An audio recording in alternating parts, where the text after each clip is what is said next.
Assalamualaikum warahmatullahi wabarakatuh. Salam sejahtera bagi kita semua. Anak-anakku sekalian, perkenalkan, nama Bapak Mulyadi.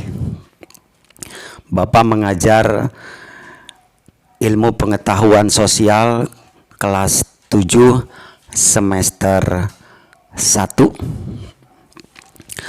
Pada kesempatan hari ini dan pada pertemuan pertama ini yang diawali dengan tahun ajaran baru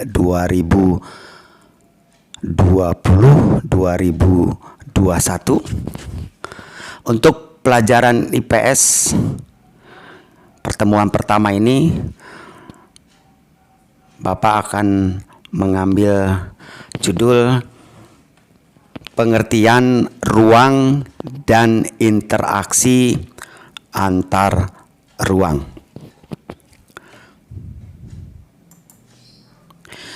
Yang pertama adalah tujuan pembelajaran.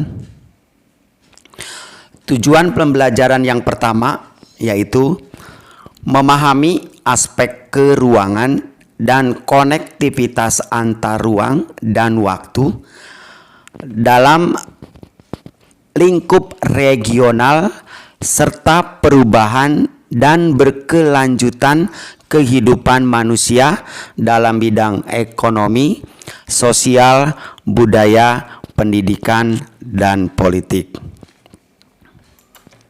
Yang kedua, menyajikan hasil telaah aspek keruangan dan konektivitas antar ruang dan waktu dalam lingkup regional serta perubahan keberlanjutan kehidupan manusia dalam bidang ekonomi, sosial, budaya, pendidikan, dan politik. Yang ketiga, memahami cara menggunakan peta. Yang keempat, menjelaskan kondisi ruang pedesaan dan perkotaan. Kita lanjutkan kepada pengertian ruang. Pengertian ruang adalah tempat di permukaan bumi, baik secara keseluruhan maupun hanya sebagian, yang digunakan oleh makhluk hidup untuk tempat tinggal. Yang kedua, ruang tidak hanya sebatas udara yang bersentuhan dengan permukaan bumi, tetapi juga lapisan atmosfer terbawah yang mempengaruhi permukaan bumi. Yang ketiga, ruang juga mencakup perairan yang ada di permukaan bumi, yaitu laut, sungai, dan danau. Dan di bawah permukaan bumi ada di air tanah sampai kedalaman tertentu. Kita bisa lihat contoh yang di atas. Yang pertama kita bisa lihat daerah permukaan, kita bisa lihat letak perkotaan, kemudian kita bisa lihat juga tanah, kemudian kita bisa lihat langit, dan yang terakhir kita bisa lihat laut. Kemudian pengertian ruang dan interaksi antar ruang.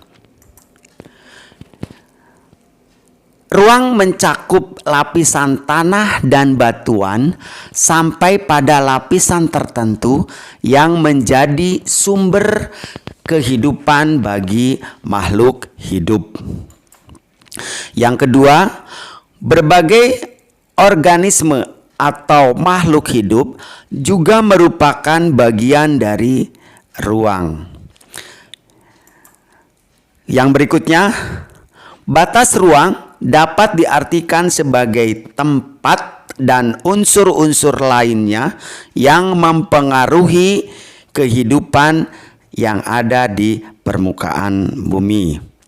Yang berikutnya, setiap ruang di permukaan bumi memiliki ciri khas tertentu yang berbeda antara suatu wilayah dan wilayah lainnya. Kemudian perbedaan karakteristik ruang menyebabkan adanya interaksi antar ruang yang satu dengan yang lainnya, karena setiap ruang membutuhkan ruang lainnya untuk memenuhi kebutuhan hidup. Adapun interaksi dapat berupa mobilitas penduduk, pergerakan orang, atau komunikasi yang terdiri dari misal guru dan siswa. Dan juga bisa kita lihat transportasi. Di sini transportasi berkaitan dengan perpindahan barang atau manusia atau yang lainnya yang berkaitan dengan kendaraan, jarak, dan juga perjalanan. Kemudian kita bisa lihat dan juga perhatikan di sana, kita lihat contoh ada daerah persawahan, ada daerah nelayan, kemudian perdagangan yang ada di perairan, kemudian pasar modern atau lebih dikenal dengan supermarket. Kemudian kita bisa lanjut kepada kondisi saling ketergantungan sehingga terjadinya interaksi antar ruang. Yang pertama, saling melengkapi atau complementary, di mana kondisi saling melengkapi terjadi jika ada wilayah-wilayah yang berbeda komoditas yang dihasilkan antara wilayah yang satu dengan wilayah yang lainnya. Kemudian yang kedua, kesempatan antara merupakan suatu lokasi yang menawarkan alternatif lebih baik sebagai tempat asal maupun tempat tujuan. Kemudian yang berikutnya adalah kemudahan transportasi, di mana kemudahan transportasi merupakan pengangkutan barang atau juga orang, yang mana pengangkutan ini memerlukan biaya. Adapun biaya untuk terjadinya interaksi tersebut harus lebih rendah dibandingkan dengan keuntungan yang diperoleh. Selanjutnya kita bisa lihat bentuk-bentuk interaksi antar ruang. Yang pertama adalah mobilitas penduduk. Mobilitas penduduk adalah suatu interaksi dalam bentuk pergerakan atau juga perpindahan manusia. Contohnya adalah seperti emigrasi, imigrasi, transmigrasi, urbanisasi, perjalanan penduduk antar wilayah untuk atau melakukan pekerjaan atau wisata. Yang berikutnya adalah komunikasi. Komunikasi merupakan suatu interaksi dengan melalui perpindahan ide atau gagasan serta informasi. Contohnya adalah seperti pengiriman informasi baik itu secara langsung maupun secara tidak langsung. Misalnya membaca berita, melihat tayangan televisi, internet, dan lain sebagainya. Kemudian yang terakhir adalah transportasi. Transportasi adalah suatu interaksi dengan melalui perpindahan barang atau juga energi. Contohnya pengangkutan barang, perdagangan, dan lain sebagainya. Nah, demikianlah anak-anakku sekalian, materi pada kesempatan hari ini mudah-mudahan bisa bermanfaat. Selanjutnya, Bapak akan memberikan tugas yang harus kalian laksanakan. Kalian bisa lihat, amati gambar yang ada di depan.